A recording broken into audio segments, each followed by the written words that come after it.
안녕하십니까. 오늘은 로마서 11장 19절에서 24절의 말씀으로 이방인의 구원 두 번째라는 제목으로 하나님의 말씀을 나누고자 합니다. 본 말씀은 그러면 내 말이 가지들이 꺾인 것은 나로 접붙임을 받게 하려 함이라 하리니 옳도다. 그들은 믿지 아니함으로 꺾이고 너는 믿음으로 섰느니라. 높은 마음을 품지 말고 도리어 두려워하라. 하나님이 몸가지들도 아끼지 아니하셨은즉 너도 아끼지 아니하시리라. 그러므로 하나님의 인자하심과 준엄하심을 보라. 넘어지는 자들에게는 준엄하심이 있으니 너희가 만일 하나님의 인자하심에 머물러 있으면 그 인자가 너희에게 있으리라. 그렇지 않으면 너도 찢기는 바 되리라. 그들도 믿지 아니하는데 머무르지 아니하면 접붙임을 받으리니 이는 그들을 접붙이실 능력이 하나님께 있습니다. 내가 원 돌감나무에서 지킴을 받고 본성을 거슬려 좋은 감람나무에 접붙임을 받았으니 원가지인 이 사람들이야 얼마나 더 자기 감람나무에 접붙이심을 받으랴. 가지들인 이스라엘은 믿지 아니함으로 꺾인 것입니다.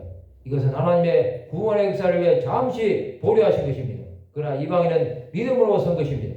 이방인은 높은 마음을 품지 말고 하나님 앞에 두려워해야 합니다. 하나님은 원가지인 이스라엘도 아끼지 않으신 분이십니다. 이방인들이 교만하면 하나님의 버림을 받습니다. 하나님의 인자하심과 준엄하심은 넘어지는 자들에게는 준엄함이 있습니다.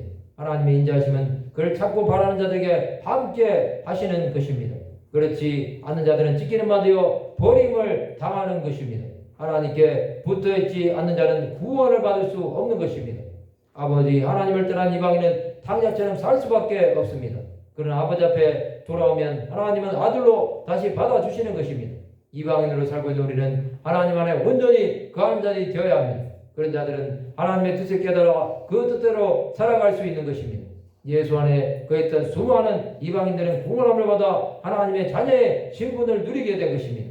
사도행전 8장에 나오는 에티오피아와 간당의 모든 국고를 맡은 관리인 내시가 예배하러 예루살렘에 왔습니다.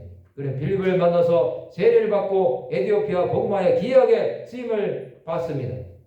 사도행전 10장에 나오는 백부장 고넬료는 이방인이지만 베드로를 부르라는 하나님의 음성에 순종합니다. 또 그를 부름으로 말씀을 듣고 세례를 받고 성령이 모든 사람에게 내려오심으로 그가 온 가정이 구원함을 받는 역사를 경험하게 됩니다.